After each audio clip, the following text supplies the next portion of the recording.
Well, it's going to start right now, except the webcam isn't working. Interesting.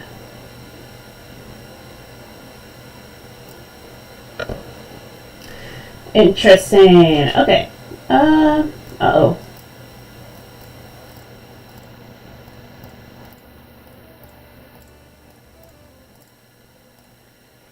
Whoa, weird problem. That's fine. That's alright. It's just gonna be my hands. Weird. Well, anyways. Welcome, everybody. That was my shoulder for a second. Hi, Maple. Hi, Pranya. Let's see. Let me just go ahead and scooch these subtitles over. Just to make everything... Oh, uh-oh. Okay, to look okay. I need to find where the music was.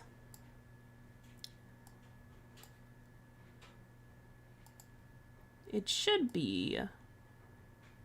And it was all working before I started. As it usually does. Alright, the music should be back. Okay. How's it going, dudes? Alright, today we're gonna be drawing some birds. So, some examples that I made beforehand. Does everything sound okay? Hopefully it does.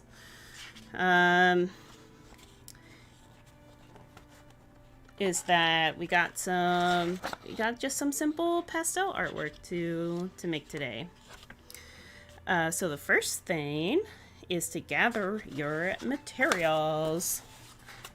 So let me show off what I'm using. It's just a Strathmore drawing paper, 9x12.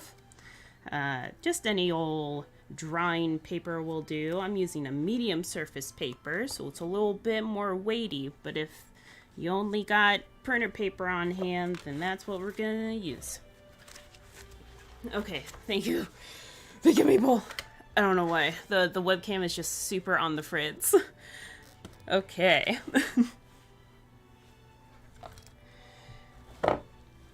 might be streaming on YouTube. Never streamed on YouTube before, so it's a new experience. The other materials that you will need are our pencil, an eraser, the BAM. It is a 2B pencil, but it can be any old pencil. I'm also using BAM Prismacolors. Firm pastel color sticks. If you just have the 24 set, then no problem. I'm only going to be using colors that come in a regular 24 set, so no worries there. Okay, excellent connection. Okay, cool. And then the last thing you're gonna need is your references. So the references that I prepared are a few step drawings that go kind of from easy to harder. This is the easiest one I got. And then there's this one, and then you can also draw a crow and a hummingbird. So I have all of these references available online. Hold on, let me just get the link here.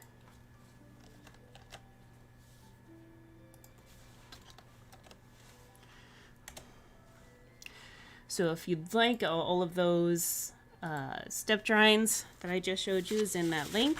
So you can print out those if you want to have it on hand, or just look at it in a different tab and pick from one. We are going to work from a step drawing for my example today, but if you are a higher level student, like in no steps or photographs, you can just Google like bird photographs or bird drawings and then look from there. But the step drawings will still be helpful because if you're looking at a photo reference online, it's still helpful to know the basic building blocks of a bird, which is basically like a head, a body, and wings. And the head is usually round, maybe a little bit flat at the top. The body is more ovally, and then the wings, if they're open, is kind of like a triangle shape, and the wings, if they're closed, is kind of like a circle and a triangle. So you can still break it down into basic shapes in your head if you're looking from a photograph and are unable to print it out. You're just looking at it.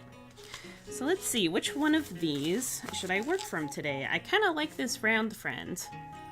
I think I might make a little chickadee.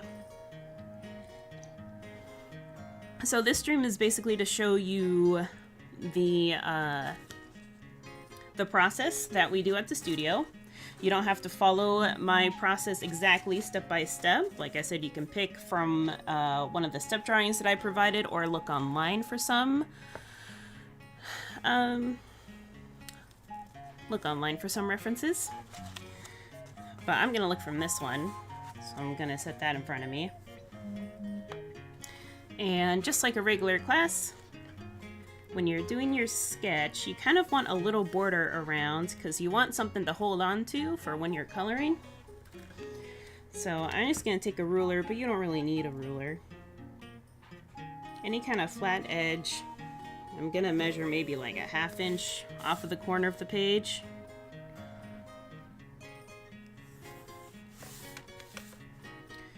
And this is just so that I have a little bit of leeway. When I'm coloring, I have something to hold on to. Because pastels can be messy. Okay. So the basics of sketching.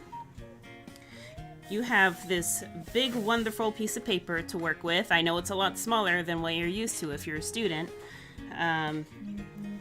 But still, you'll hear it once and you'll hear it again. Don't make a teeny tiny little bird in the corner. There, it's a bird.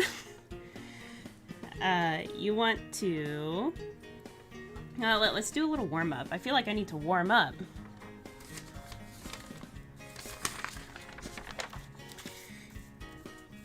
Here, let's do a warm-up little sketch today. Just to get my hand loosened up. Just get our hands a little bit loose. Can you guess what I'm drawing? Whoever guesses it first wins my appreciation. Oh, it has really short legs. That's okay.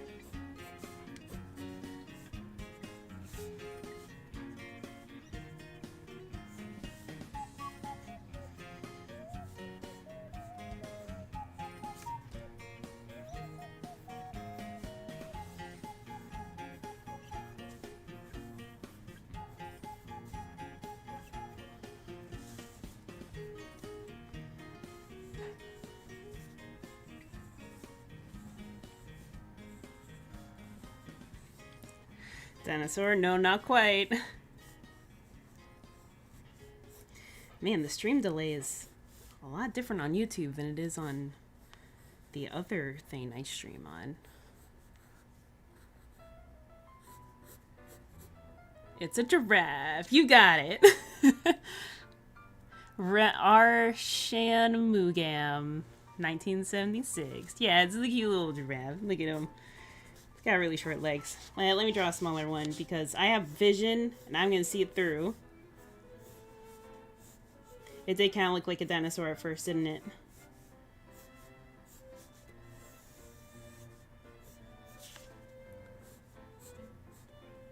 I mean giraffe. Yeah, that's what you meant the whole time, right? Okay.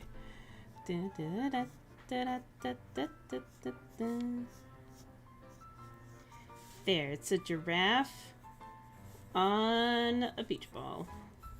There it is. Maybe that's the mama giraffe and that's the baby giraffe. Okay, cool. Now that we got our hands loosened up, let's work on the nice paper.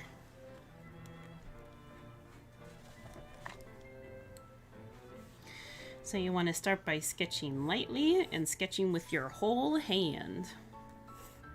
You don't want to like have a stiff wrist, you know. That's why we warm up. We gotta keep it loose.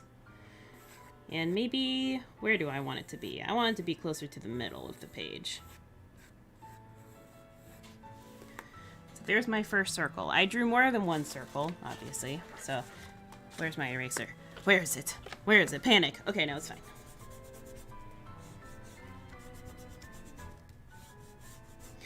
So when you draw lightly, it's easier to make corrections, and it's like the mistake never happened. And when you're sketching, you want to start with the biggest shapes first, which is why I started with the body. So that's step 1 of this guide done. So next let's add the wing. What shapes could it be? Instead of trying to struggle with drawing a wing right off the bat, you can draw an oval and then a triangle. And I think I want to move the head a little bit now that I've drawn the wing. Because it's also totally fine to adjust what you've done before based on what you've added.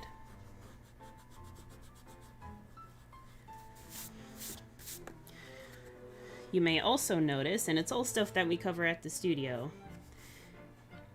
is that if I draw something and I know it's not quite right, I make the correction first, and then I erase what I no longer need.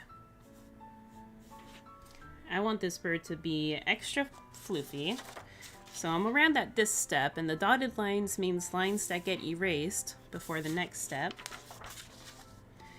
So let me finish doing that. Bird. And then we got to add a little poof. Whenever students at the studio draw birds like this, they're like, it's too round, it's too fat. And I was like, no, birds need to be poofy, so that they're all nice and so that they can be all cozy in the cold. Now that I've done that, I want to change the wing.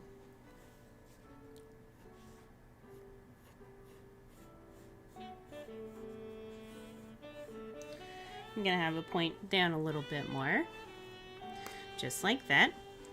And let me know in chat if I'm going too fast. You need me to slow down or speed up, or what bird you've decided to do. I assume that y'all are working hard right now, so no need to post in the chat all the time. But again, let me know if you have any questions about the process, because the process is, you know.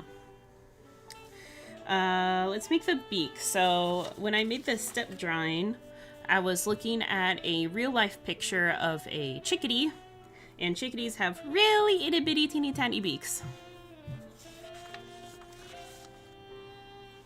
So I'm gonna go ahead and give this bird a itty bitty teeny tiny beak, but something to keep in mind when you are looking off of a step drawing, it's like, yeah, the beak is really small. So let's make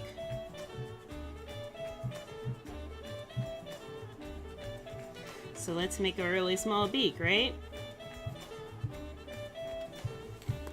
And it's like, there, done.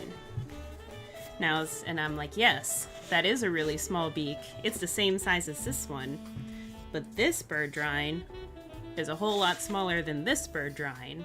So even though this is a small beak, it's got to be a small beak that matches the proportions of the bird, of the rest of the bird that you're drawing. So it's still going to be a small beak, but since we're doing a larger drawing, then the beak also gets to be a little bit larger. It's kind of like what kind of triangle is this? Isosceles? Something like that.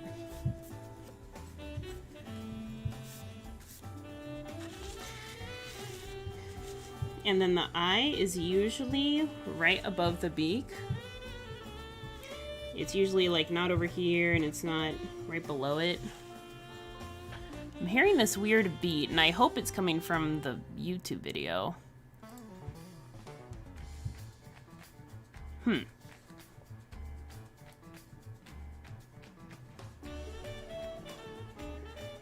God, the webcam did such a weird thing.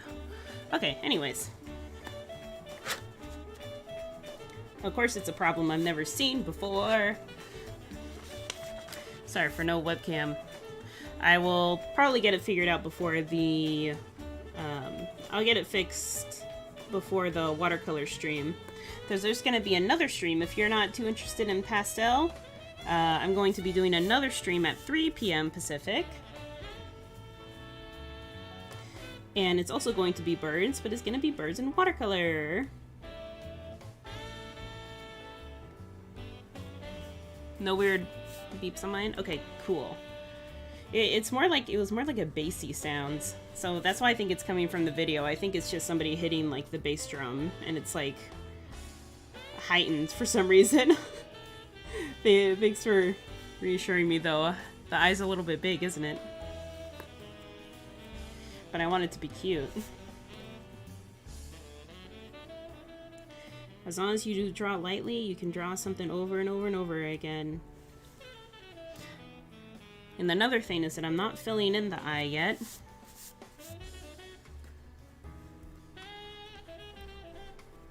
Because we get to do that later. I'm going to do another thing I've noticed with a lot of birds is that birds kind of have surprisingly flat heads.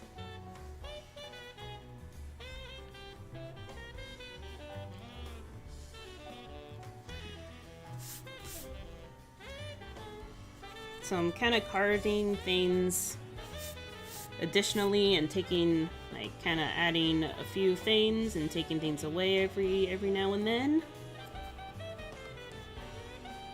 First I start with big adjustments, and then I just need to do little adjustments by the end.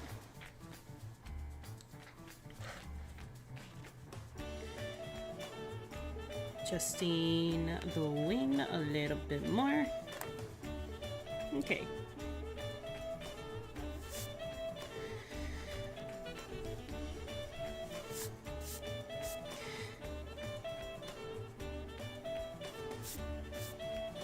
Okay, and now we're on step 4, which is these last details. This is a really simple demonstration of what you could do for a wing texture. But I'm gonna refer it more from life. I'm gonna open up a new tab and just Google chickadee. And then go to images. Oh, so cute. Okay, let's see, I'll use this picture.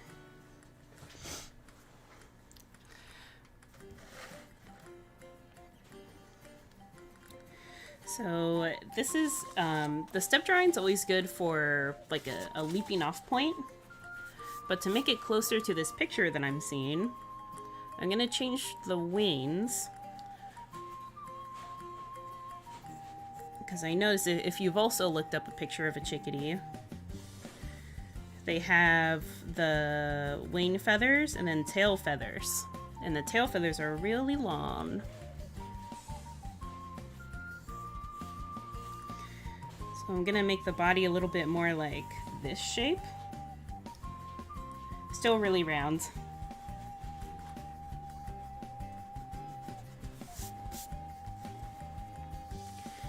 And then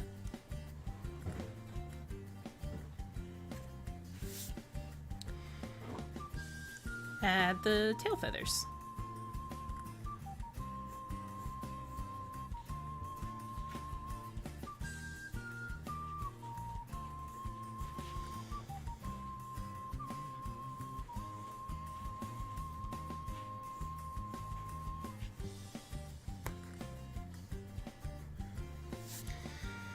Okay, how's everybody doing with their sketches? Do you need any more time for the bird sketch? Because it's still fine if you do. I'm gonna start on a background, a very simple background, since this is since we're working on a small piece of paper. It's better to have more simple backgrounds so that you don't have to worry as much about the edges. And something to note if you're doing simple feet is that bird feet are usually, or bird legs I should say, are more parallel to each other like that, and they're usually not going like that. That's more like a cartoon kind of bird legs. If you look up pictures, it's typical that they're a lot more parallel, and these ones are perpendicular. I said art didn't have math.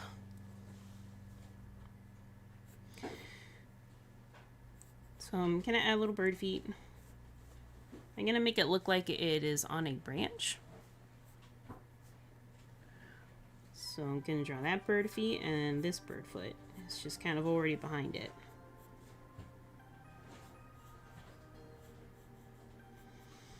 Just gonna curve it a little bit. And I don't like to add that much more detail than that. I know that they're not sticks. But when I color it with pastel, that'll be my chance to add some meat on those bones.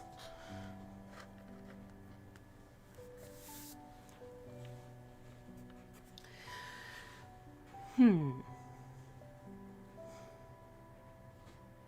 trying to think of a background right now. So I'm going to post some more examples of the other pastel bird ones for some inspiration on what you could do for some backgrounds. Copy and paste.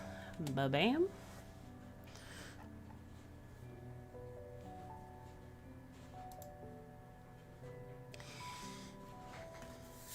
And I'll also show you the examples on the stream.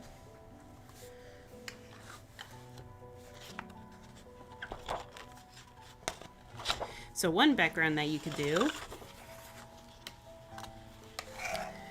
in this example, it's kind of like a nighttime scene. It looks like a more complicated background than it is. It is based off of this step drawing.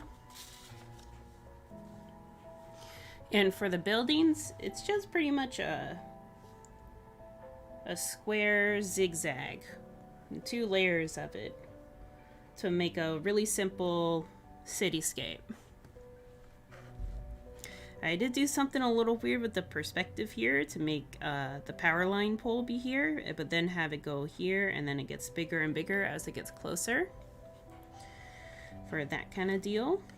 So that's one background that you could do, but much more detailed than this, and it would be a little bit too complicated. And then for the size of the picture that we're working with. And then this next one, it's also a very blue-centered picture.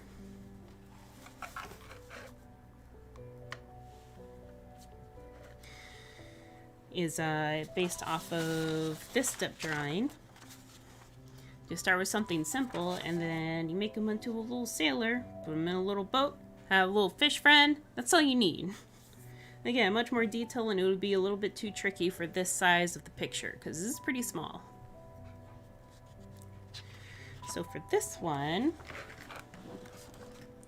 since the last 2 examples had a lot of cool colors in there, since this picture of the chickadee that I'm looking at is like, it has black, it has white, it has some cream color, it has this kind of like coolish, warmish grays on the wings. So I might try to do a little bit of a warmer picture for this one.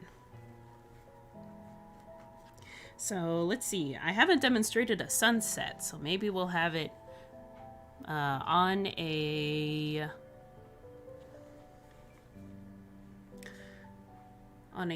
log.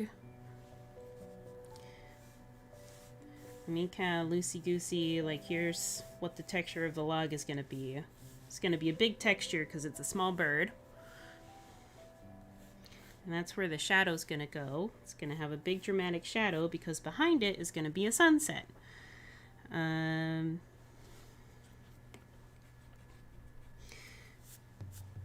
It's going to be zoomed in so much that I don't think we need to actually add...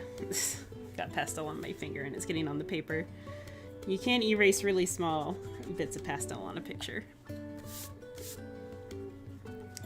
So the background's just going to be a sunset. That's what I'm going to do. So instead of paying more attention to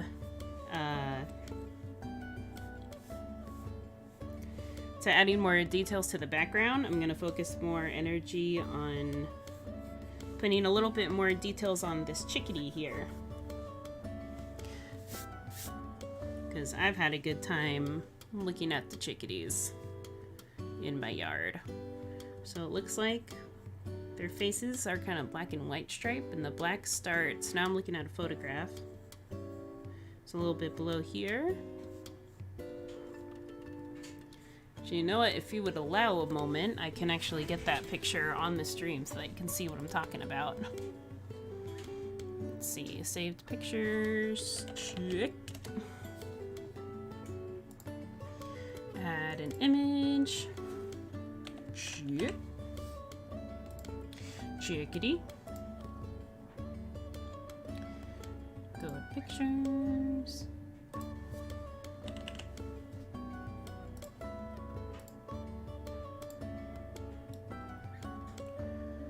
There we go. So I'm kind of using this photograph that I just found online as inspiration.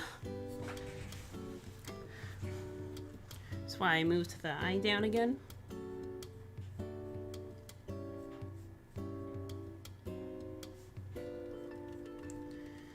You know, if you're a younger artist, if you've done the step drawing to the best of your ability and added a fun background, that's all you need to do. Is kind of like a hard mode kind of deal to look up a photograph.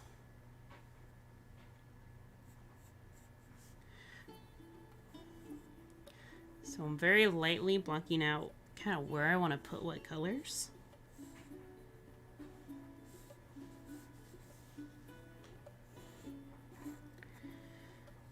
That's it, really.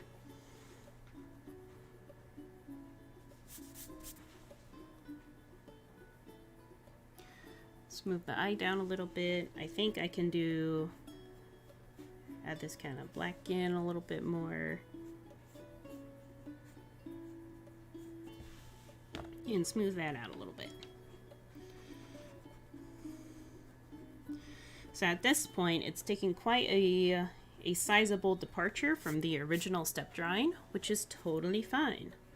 The step drawing is just meant to be kind of a leaping off point to get something on your paper that you can confidently do before doing something else. And you see like the weird shape of its head. So let me change the shape of the head a little bit more.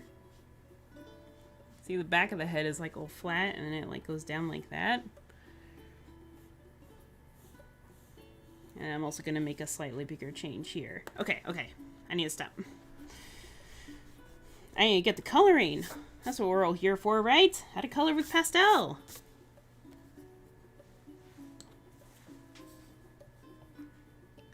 So I'll bring this picture back in later, since it's covering up my subtitles. And we're going to start with the background first. So since I want this to be a warmer picture, let's pick out some warm colors for the background. Let's see.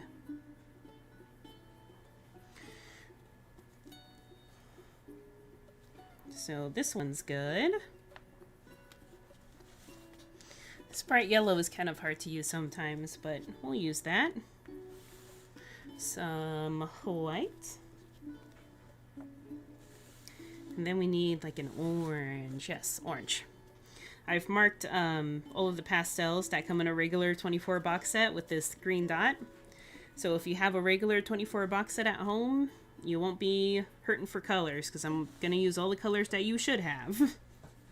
It's also why I'm not using blue, because a lot of students kind of run out of blue first, so I'm not going to use blue if I can help it. Let's see. Yeah, I wish everybody had this one. Oh yeah, sunset. This one. And then maybe a little bit of this one. This is the brick red.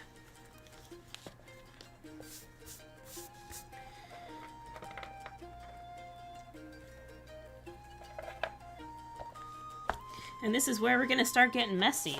So you should get either kind of a slightly wet paper towel on hand, or I just use an old rag because I like how it gets colorful.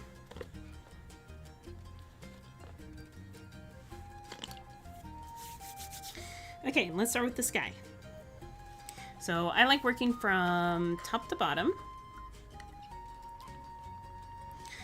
And for sunsets, and for all skies, it's going to be the darkest color at the top and the lightest color at the bottom. So the darkest color out of all of the ones that I picked out is this brick red color, but I only want a little bit of it in this picture. I want the sunset to be mostly red and orange, with a little bit of the other ones. So for sunsets, you don't have to split up a sunset perfectly evenly. You can have just a little bit of this brick color. And you see I'm coloring with the big part, the wide side of the pastel. Almost like it's a paintbrush.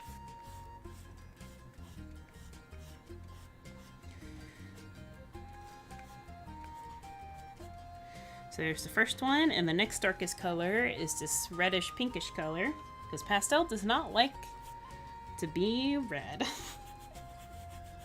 So it's kind of pink. I'm kind of swirling it. I'm kind of doing a pre-blending with the pastel itself, kind of mixing it up a little bit in little circles.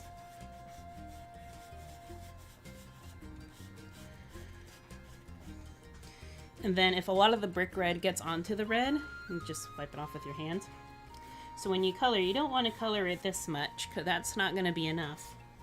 You want to use just a little bit more pressure. You still want to see a little bit of white paper left behind. But you'll see why when I blend it, why you should not be so frugal. But something else that you don't want to do is you don't want to color it like this, because if you see all this dust starting to form, that might mean it's a little bit too much. It's okay if there's a little bit of dust. And speaking of dust, I'm gonna turn around and blow the dust away so that it doesn't get on all of my computer stuff. The next lightest color is orange, but I want a little bit more red.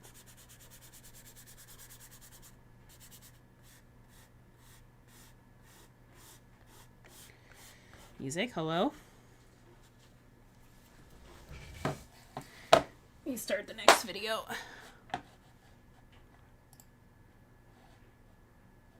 Oh, it just stopped. Oh, whatever. Let's just go over here. Okay. And how's the stream looking? Excellent connection. All right. Okay. Since I want this red to transition into orange, I'm going to break the own rule I just said and use a little bit of lighter pressure where I want the red to be less strong. And I'm actually going to blow away the dust now. Hold on a second. I don't know if this comes out of carpet, by the way, so that's something to keep in mind. I'm in a room right now that doesn't have carpet, so I don't know.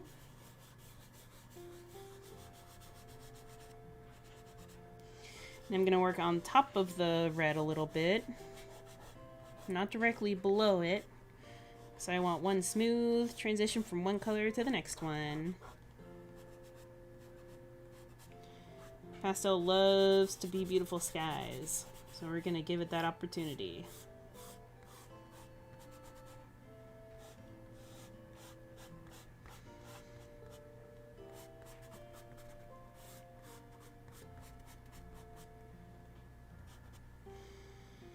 Okay, next is this kind of golden yellow color. Gonna go on top of that orange.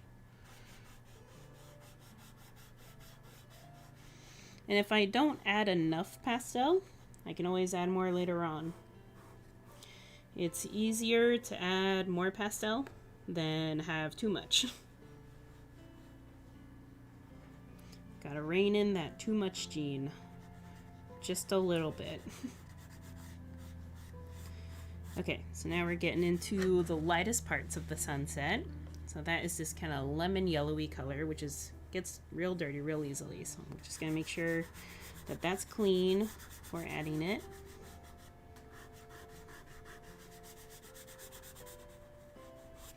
I'm gonna add it pretty much almost all the way to the bottom, and that's where I'll add the white. Wait. I've been fooled. This is not white. That's cream color. Is this white? No. Where is it? Is this it? Well, whatever. I'll use the big piece. It's fine.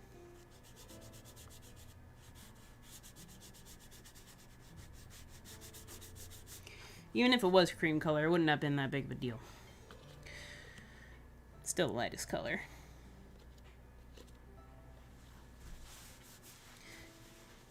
Alright, the moment you've all been waiting for. I'm gonna blow the dust away again.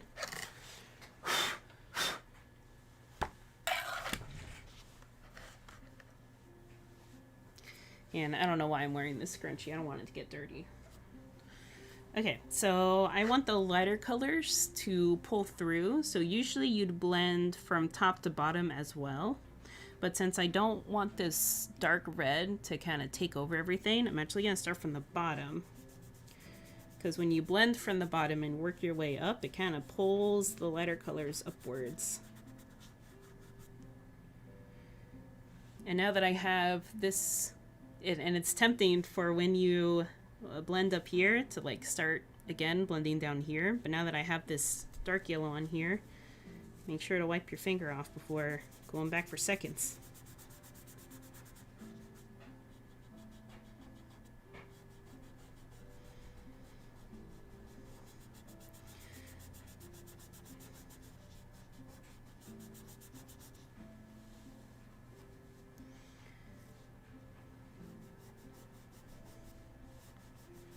So through practice, you can get you'll just get a good feel about how much pastel to use to get a nice gradient.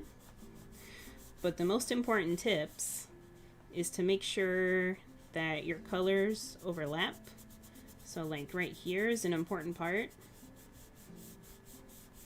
So that you mix a kind of a reddish orange to help you transition into the red.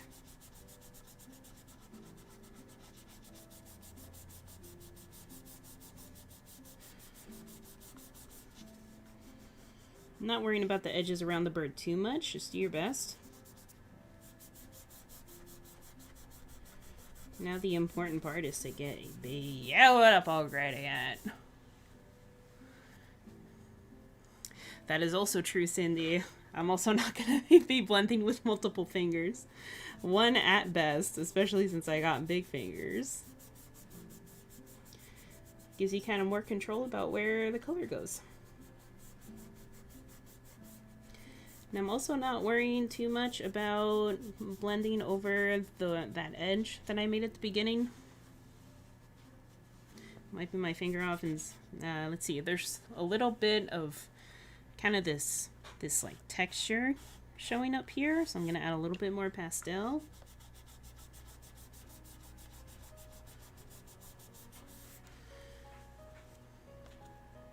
I'm also not a huge fan of this brick red at the top, so I'm gonna cover it up a little bit with more red.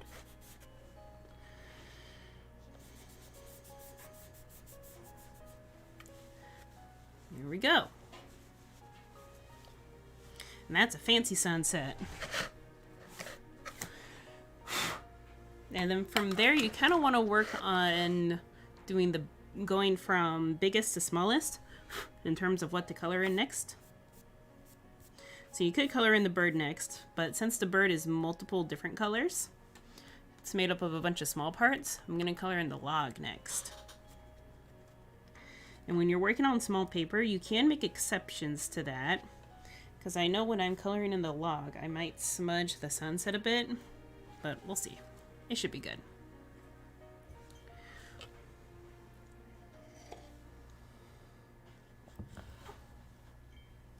Like, for example,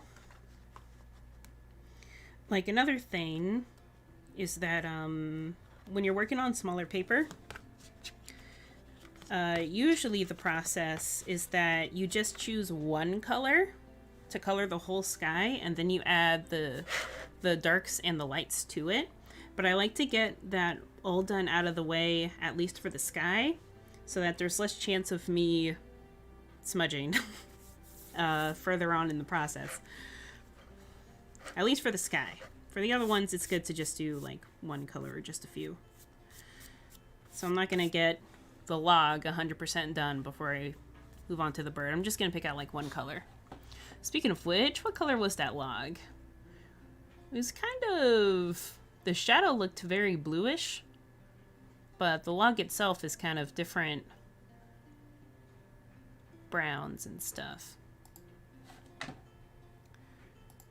Let's see. But it's also pretty gray. So if you're unsure, let's do a little test. I want to see what happens if I color with gray first.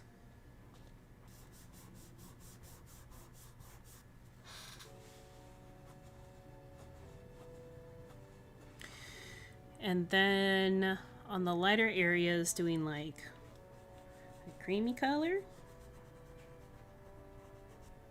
For the darker areas doing like the darkest brown that you got.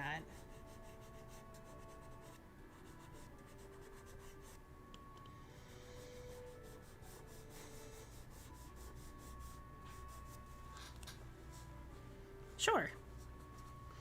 I mean, it's a little bit cold. So I wonder, instead of starting with gray, I can start with this kind of, I forgot what it's called. Dark like sienna, maybe? But still doing the same lights and darks.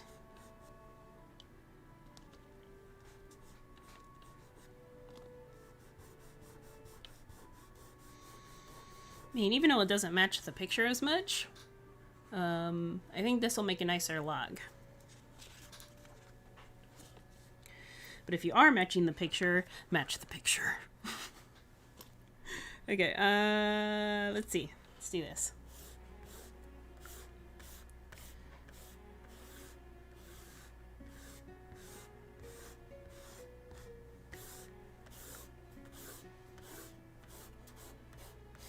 I'll demonstrate coloring with the smaller part of the pastel when I start doing the bird.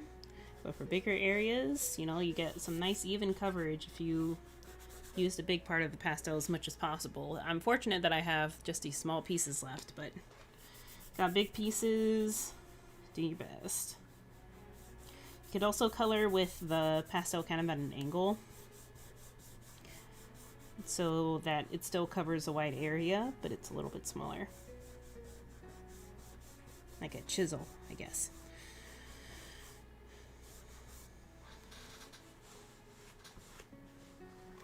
Blow away the dust. It's like a thing on the picture. Okay. Next is the bird. So the bird has a lot of really light and really dark areas. So it's good to start with the light areas. Because if pastel really loves to smudge, so if you start with the dark parts and then do the light parts and you're blending the light parts, the dark parts will blend to the light parts and then the whole thing will turn into a medium part and you don't want that. So speaking of light parts, I need to simplify this. I need to make sure it's simple. Let's see.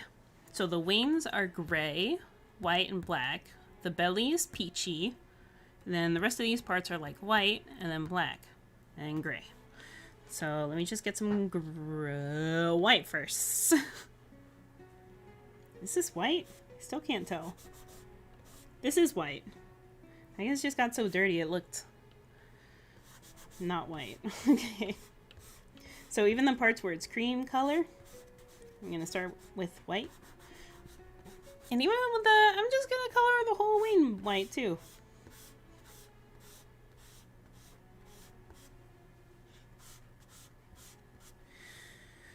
Because when I go in with the gray part of the wings, I don't want it to get too dark. So just kind of like I'm petting a butterfly. Just gonna lightly put in some gray. I'm not worrying about the little wing details yet, just what colors there are. Maybe a little bit more pressure here. Get some shadows on there, get some darks.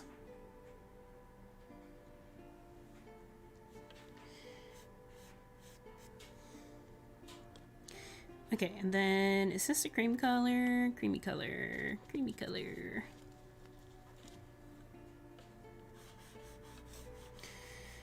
Color it in with the creamy color.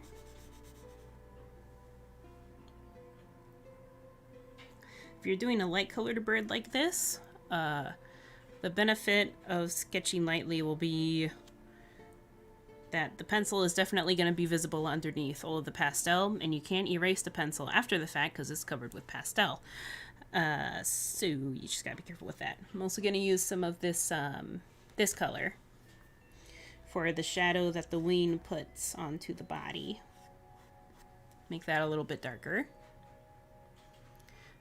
This is also a technique that I just kind of figured out on my own. I like to add a lot of lights and darks before blending it. Usually you'd put in the color and then blend it, and then add lights and then blend it, and add darks and then blend it. But I kind of like to do it adding color all at once and then blending it all at once. I'm not doing the black yet, and I'm not going to do the gray beak yet either. I'm going to wait on that. It's kind of satisfying to see it blend together.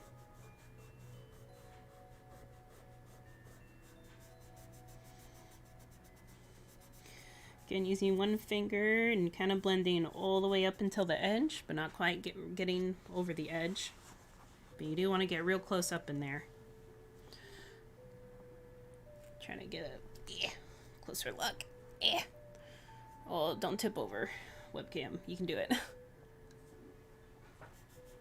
I'll just hold it in place with one hand.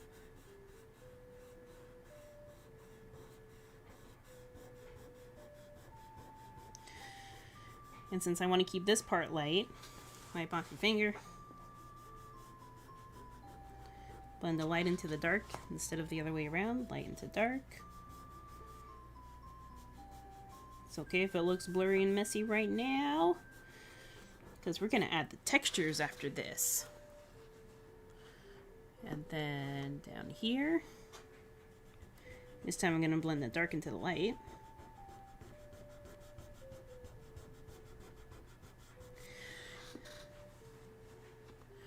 Cute. You see that I missed a spot there where the legs are going to go.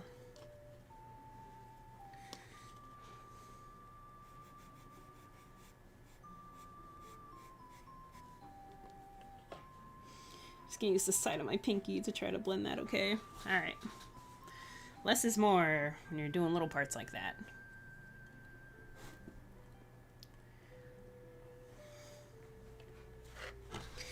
How many of y'all in chat have worked with chalk pastel before? I'm sure you've at least heard of oil pastel, but chalk pastel is just so dry. But it looks so cool.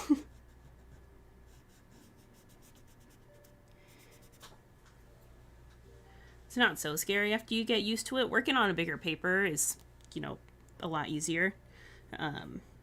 Which is why we're doing such a simple background. And only blending with one finger, as Cindy said. But yeah, it's all good. Yes. That too, Cindy.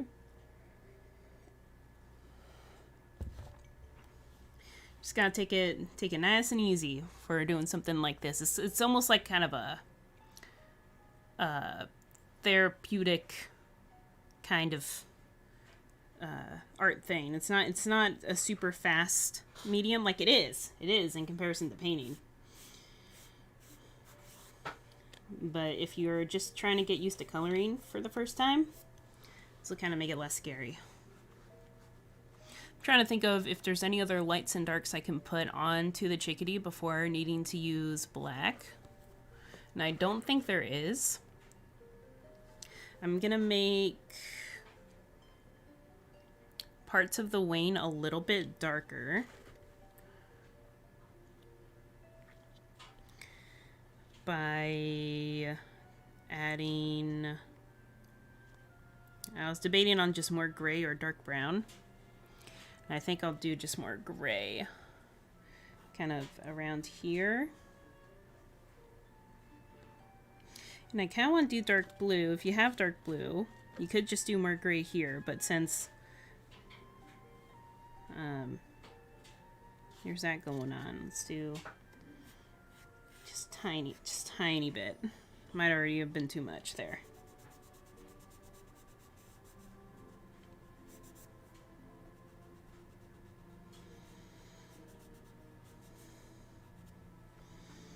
So the further along you get in your drawing, the less blending you'll want to do. And since that got a little bit too dark for me, I'm just going to put a little bit of white back on there. But if you want to undo a color, I did white because the base color of all of this was white. But let's say if you had an orange bird and you did white for a light and like an orange for a dark, and you did too much orange, you don't want to put white on top of it because it'll just change the orange to look like a creamsicle color. You want to put the yellow back on there to make it lighter. But since I used white for the base color here, I used white to make it lighter. But in other situations, you probably wouldn't want to use white. Okay. Okay, I'm procrastinating from the tree branch, obviously. So let's do that next. From my test, we're going to do the cream color for the lights.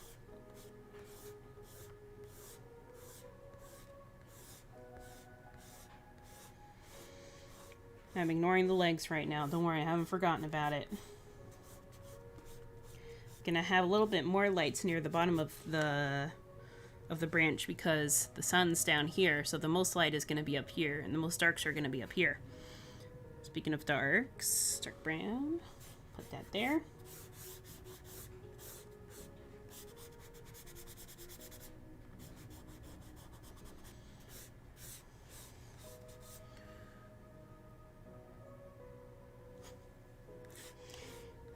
Oh yeah, no worries, Cindy. YouTube's new. YouTube's new for me. It's new and scary. It seems like everything's going fine so far. I haven't dropped any frames. It's just the webcam was like super on the fritz. It like tried to activate itself like 12 times, including its audio. So I don't know what happened there, but I'll fix it for the next one.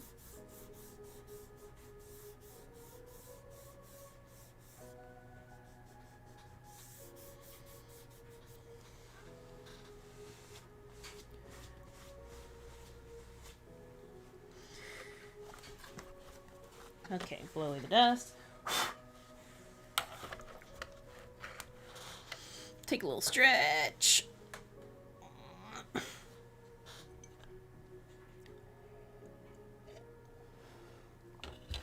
And since I used a dark blue for this shadow, thanks. I'm also going to use dark blue for the shadow that the chickadee puts onto the branch, which is kind of an interesting shadow because the light is coming from kind of below the bird on the right. So where you would usually put a shadow kind of in this area, that would be if the sun was directly above the bird. But since it's coming from over here, the shadow is going to be over here, if that makes sense. There's a whole bunch of theory I can go into about that, but I don't know it. And I don't care. Alright, let's do that. Big dramatic shadow.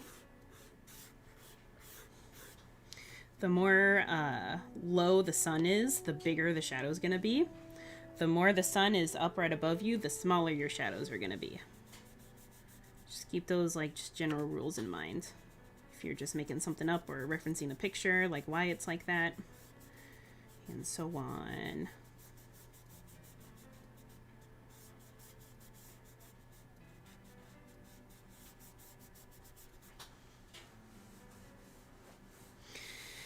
And then dark brown. Let's put the dark brown back in.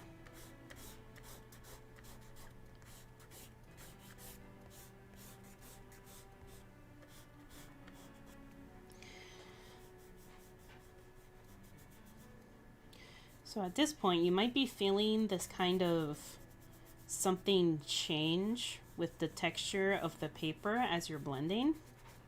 And that usually means that you've reached a sort of threshold with how much pastel you can add to a picture.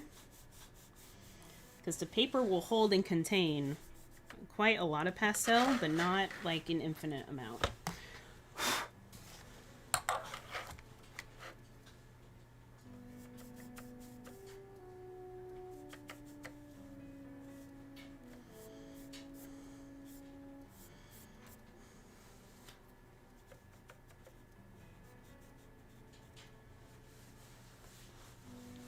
Okay, and then I'm gonna make the shadow a little bit stronger here by adding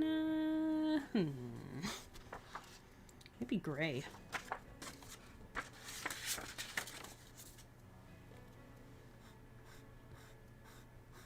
Wish there were darker colors I could use, but they don't come in a regular pastel set. Just gotta work with what you got. Woo!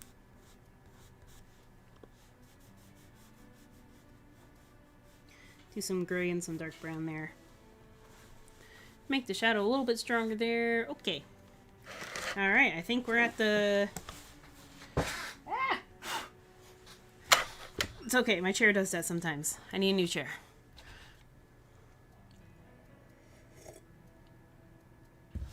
Okay.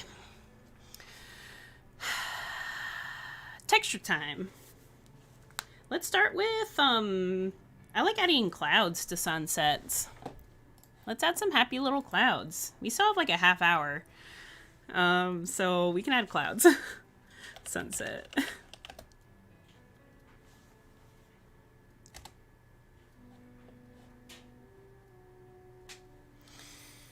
Just Googling a picture just for some inspiration. Yeah, those clouds are like bright yellow.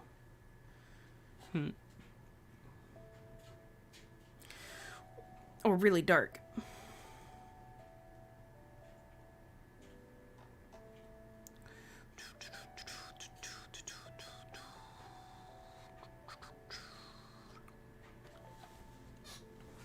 Alright, so let me add a cloud up here. So how I like to make pastel clouds, or at least clouds for a sunset, is that the bottom of the cloud is going to be the lightest, I guess. So the light's coming from below. Oh, here's a good picture. Okay, I got it. I got it. So I'm going to use the lemon yellow. See if we can get a close-up here without knocking.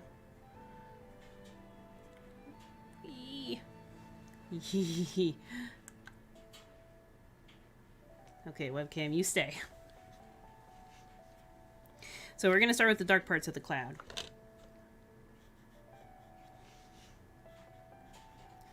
I'm going to start by lightly sketching its kind of poofy wispiness. Kind of having the shape of the cloud already in my head, kind of. Not really. Can't really imagine things in my head.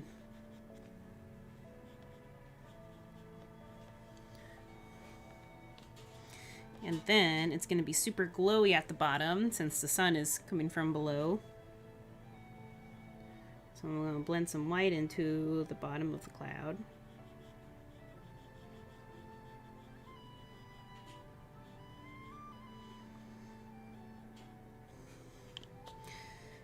And then, since the lemon yellow is so weak, that's why I put the white down first. And then I put the yellow on top of the white to make the yellow a little bit more vibrant.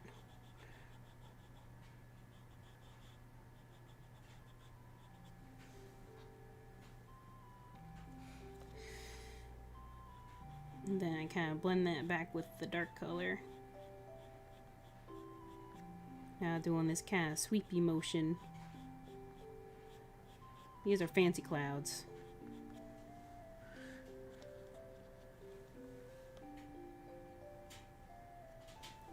Let's do another cloud over here.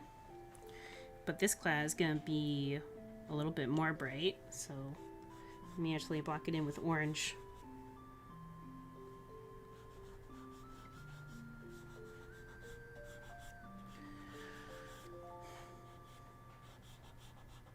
It's actually going to go on top of this one a little bit.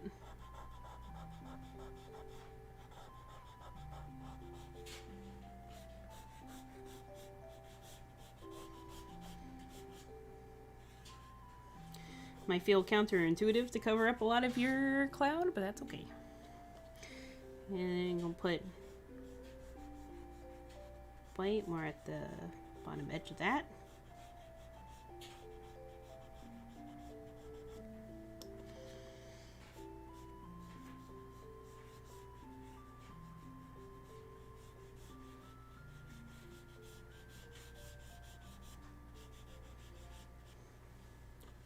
Cloud.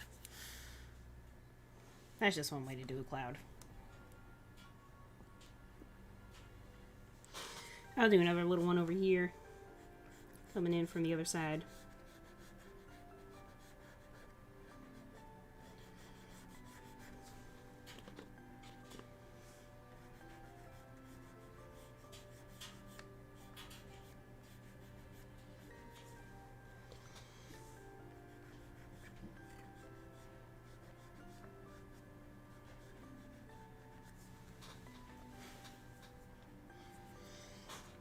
And you can blend the clouds if you want. I think I'll blend them a little bit, just to make them a little bit softer looking.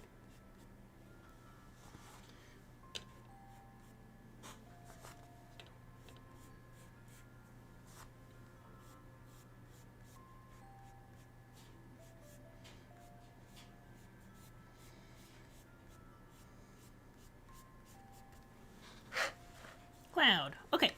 Next, let's save the bird for last. Next, let's focus on the log. Now I'm going to be mimicking the log texture of this one. The reason why I won't do like an itty bitty texture, kind of like that for the log, because then it would make the bird look as big as a plane. So if you make the texture of the thing that you want to make look small really big, then it'll make it look small. So just drawing something small isn't the best way to make something look small. If you make everything around it big, then it'll look small. But you've still drawn it to a healthy size. Anyways, with that explanation out of the way, I kind of want to use black for this texture, but I shouldn't. Let's do our brick friend again, brick red.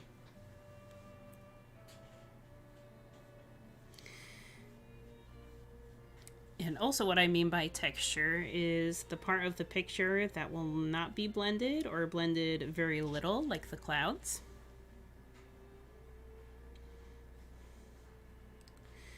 So kind of how you add this color is kind of how it's gonna be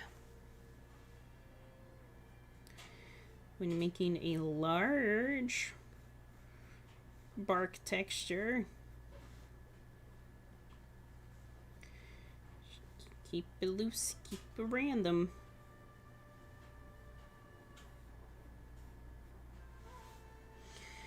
Make lines thicker and thinner at some places. And this is when you can start using the very end or tip of your pastel as well, like a pencil.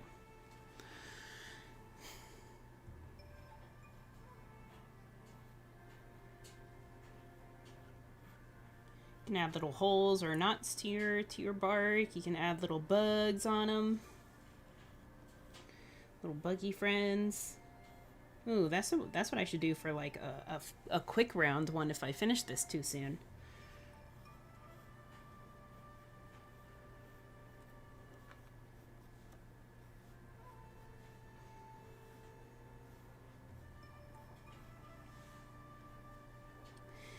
But the thing with the bark is that it's all gotta be going more or less the same direction.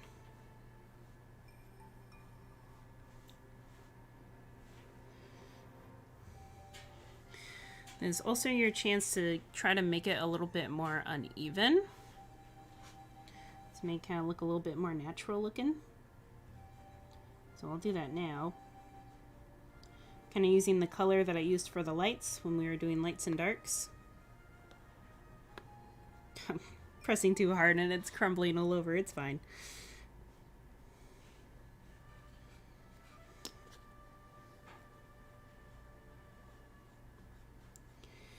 And where the shadow is, you can kind of add some dark to the shadow, to the texture,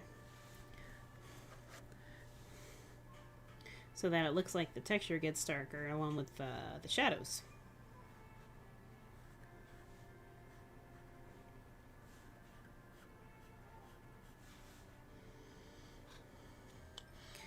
Same with the lights. I could do the same thing with the lights.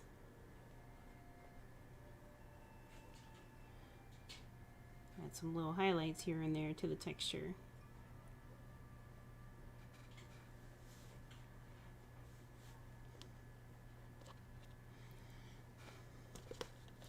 Where is my dark brown? There it is. Boo.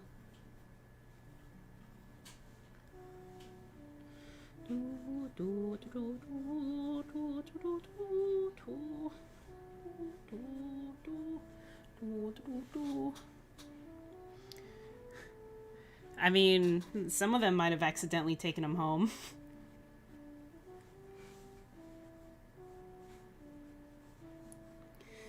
I'm trying to limit my colors to just ones that come in a 24-piece set.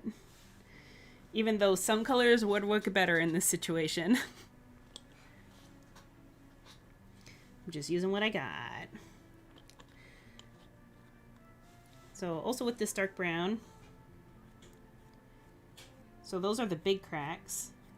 And then next we want the little cracks and the little lines in there. So for this one, I'm not pressing that hard. I'm just using the corner of the pastel and gliding it on there. And if you have special gray, you can do this with special gray. Yeah, Cindy, I don't think we sell special gray at the studio because we have such a limited amount. Now we have a dark, cool gray, but that special gray that's warmer is like almost nowhere to be found.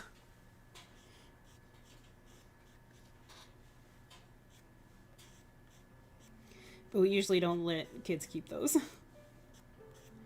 It's a high demand product. But we try not to. They keep them anyway.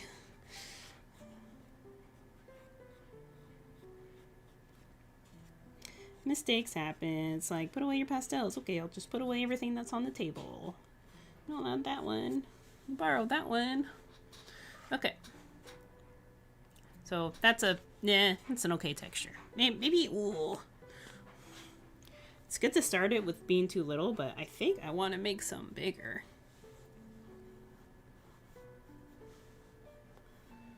Oh yeah. Yeah, it looked a little bit too even. That was what was wrong with it.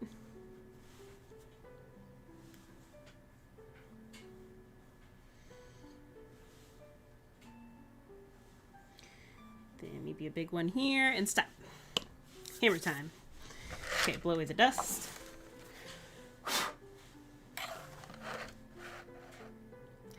Last but not least, the piece à la résistance. It's the texture of the bird. In which we are allowed to use black. But before that, I'm going to use some dark blue. Let me get a little bit closer up on that bird. Yeah, beautiful. Wunderbar. First off, I'm going to use gray to fill in its little feet. So bird feet are typically thinner at the top and then they get wider. Kind of like a triangle. Then I'm just gonna make some claws. Again, I'm looking at this picture for inspiration about what the claws look like. The important part is to not make the claws look like they're too small.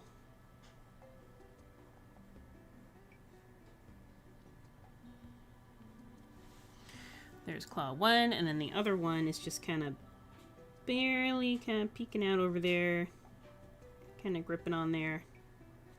Not a big deal. Don't fret too much about it. Just kind of commit to the bit.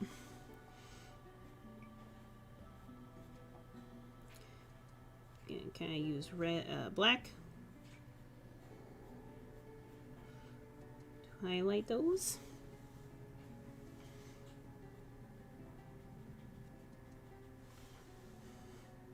And this you can't blend because, like, look at the size of, like, how do you blend something like that? So just do your best to blend with the pastel that you're adding it to.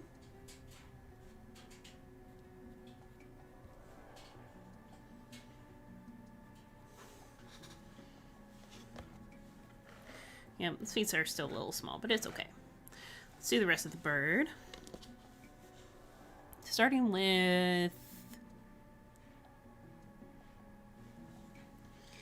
some dark brown. I kind of want to start putting where the wing texture is going to be.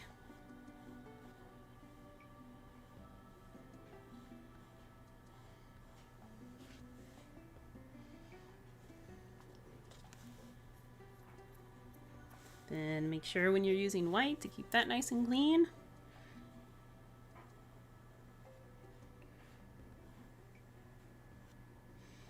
Just go nice and slow for when you're adding feathers, and if you're looking at a photo reference, check it often.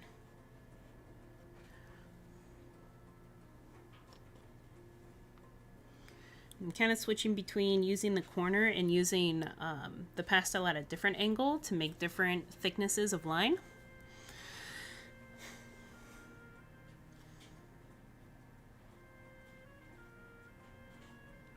These lines are going to be pretty thick as well.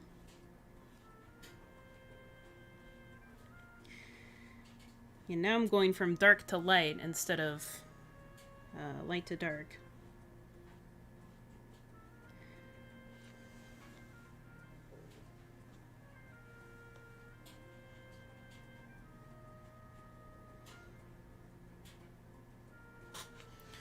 Okay. And then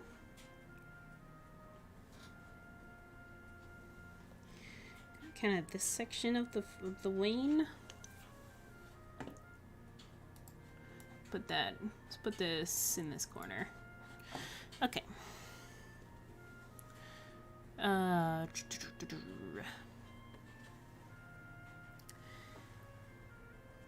Next we'll do kind of the fluffy texture.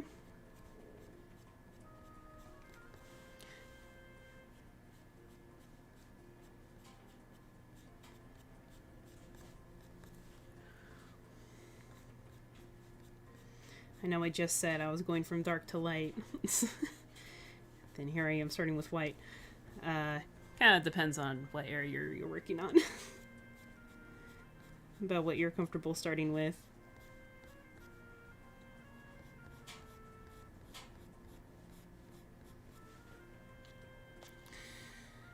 Let's see. Then I have some gray.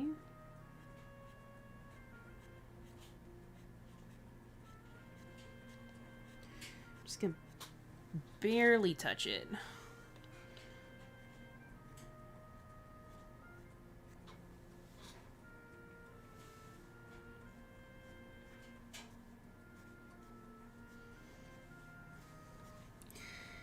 If that gets too dark, put white back on top to blend it. So I'm still not blending with my fingers anymore.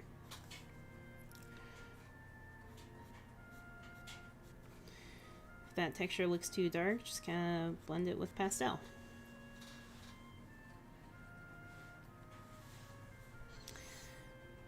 In this case, you want, yeah, for sure. Yeah, still using grays and all that. Trying to find all the things to do with everything other than black. And I know it's really tempting for when you're doing texture to rest your hand on the paper, but you want to avoid that. So I'm kind of gripping my wrist with my hand to kind of keep it steady. So when I'm coloring in something like a beak,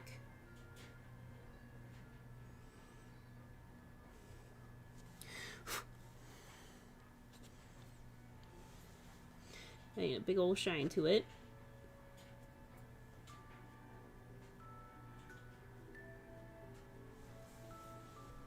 Cute.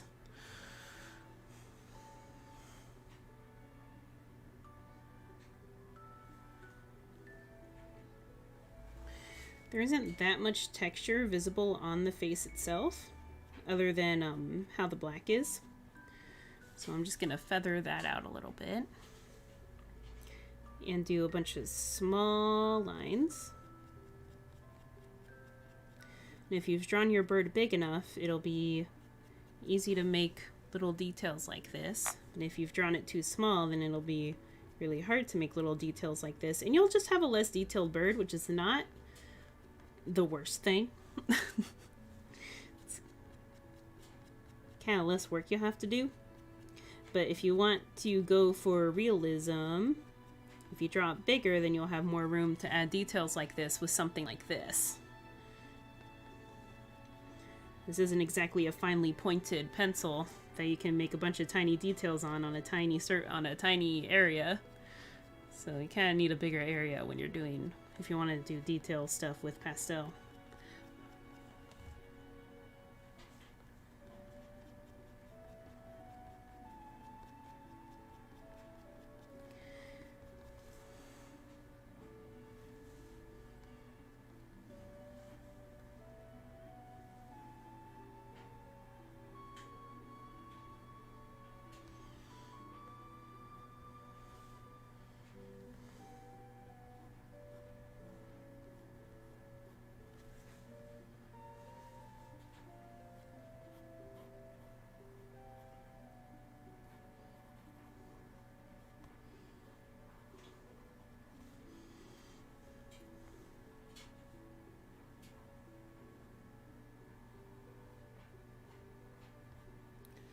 Okay.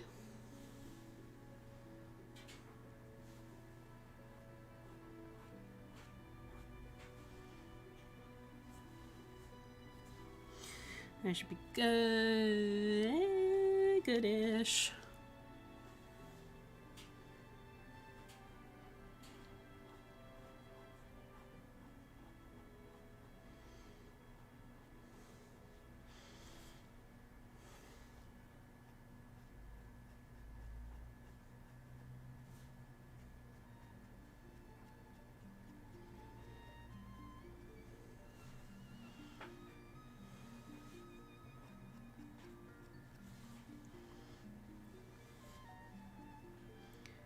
Okay, there's gonna be black there.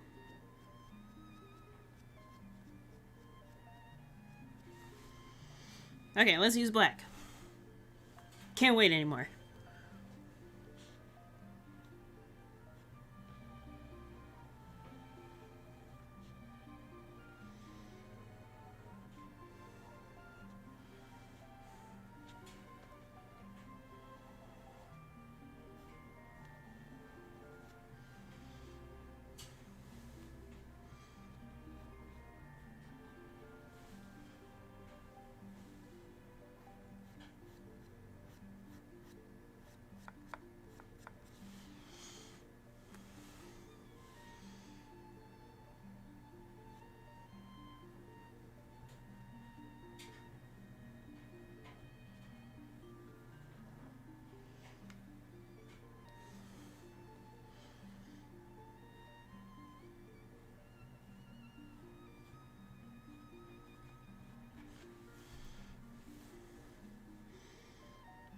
Okay, now we need to get that little black triangle on this part of the wing.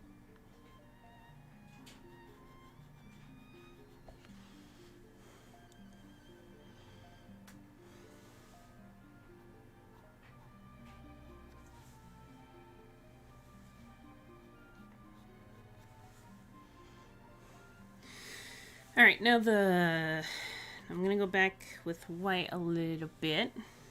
I know where these lighter highlights are supposed to go.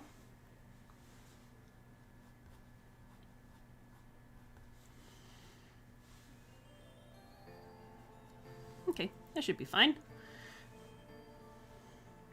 Next is the head. Since you're working on a smaller paper, it is actually okay to rotate the picture. I'm gonna do it upside down so that there's less risk of me smudging all of this. In retrospect, should have done the head first.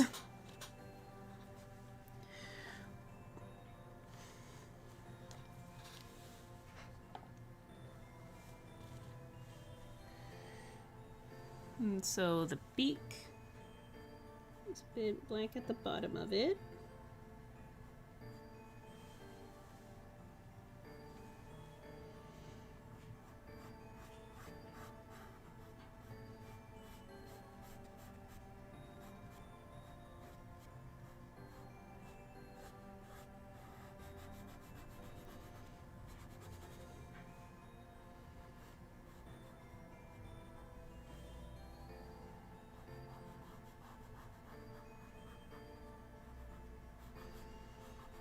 And now it's suddenly a chickadee.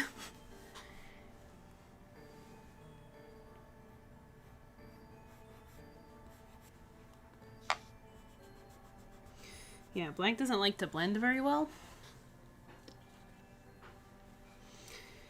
So at this point, you can just use pressure with the pastel to get it to do what you want it to do.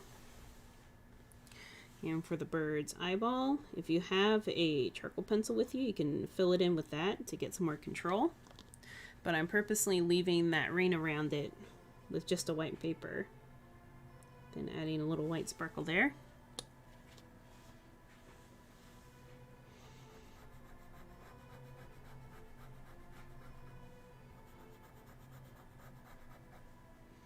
I'm gonna kind of overcolor a little bit. Or color outside of my pencil line so that there isn't this like strange rain around the chickadee.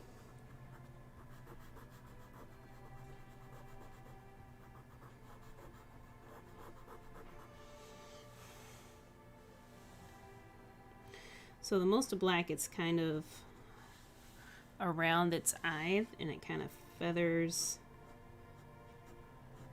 upward like that.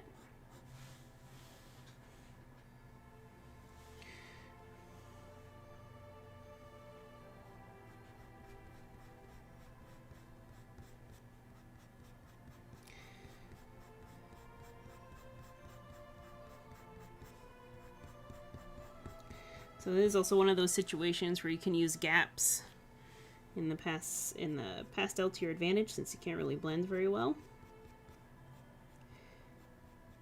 We're going to add some light shine there. I'm going to flip this back over so that I can actually look at my reference without accidentally flipping it upside down in my head. Okay.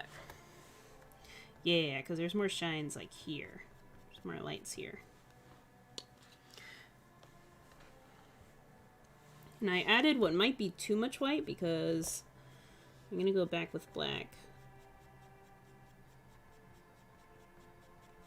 And make some quick small lines to blend it.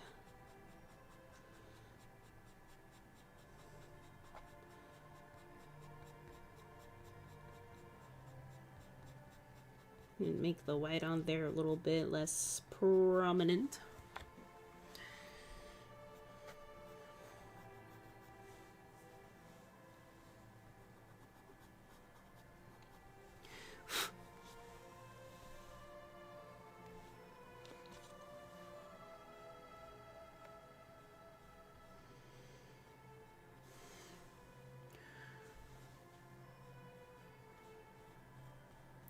You can kind of go back and forth all day, but just at some point, you just gotta call it, which will be very soon, because we're at time.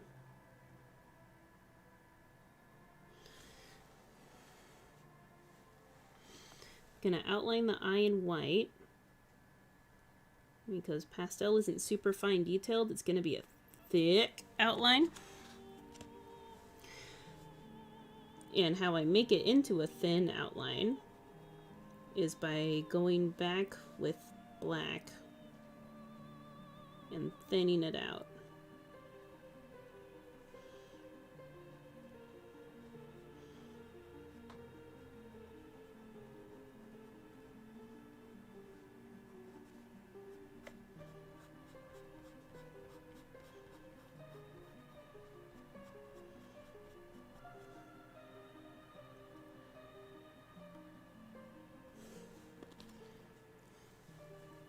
Looks a little sad. Oh, so sad and sad.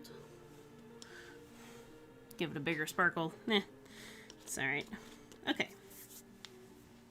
This did get colored in with white, and I know that there isn't like a bunch of texture there, but let me just add a little bit of texture to the face using the cream color. And then going back with white to be like, stop that, get some help.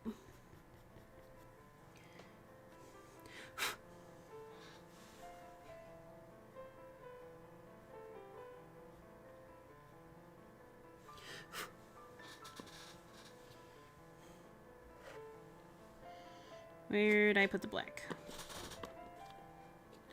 Where did I put it?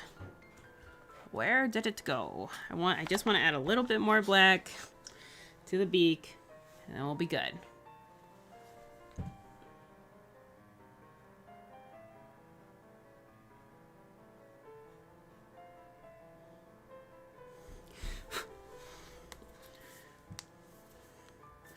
All right, cool.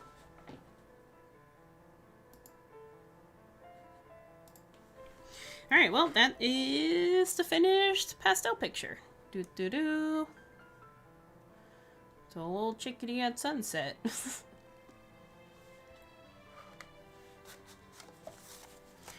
started from this step drawing, and then you can look up a photograph to kind of get a better reference, like this one. Ba-bam. And that's pretty much all for that. So I'm going to try to get the face cam fixed. Have no clue what went wrong with that. And then I will see you again. We're going to stream again. Yeah, the shadow under the texture is nice. Let's get a little bit of a close-up look before we sign off, and we'll be back at 3 p.m. Pacific to do another bird demonstration, but this time with watercolor instead of pastel. But pastel is pretty nice. Like you can get some pretty intricate textures. I tried to simplify it a little bit. You can pretty much make it as simple or as complex as you wish. Boop-a-doo. Yeah, that's gonna do it for this stream. Thanks everybody that stopped by and watched. Hopefully you learned something. If you made anything during this stream, I would really like to see it. So I'm pretty sure you can make public posts on the Facebook page. So if I share the link to that, maybe if anybody made something, they can post it on there so that the studio can share it. Hopefully the studio will be opening back up in June to teach in-person classes. But for now, I hope this little taste kind of was a good refresher about what we do. So thanks everybody again for watching, and we'll see you in a few hours for the watercolor demonstration. Thanks again everybody that stopped by to watch. Now I just need to figure out how to stop streaming. So, thank you.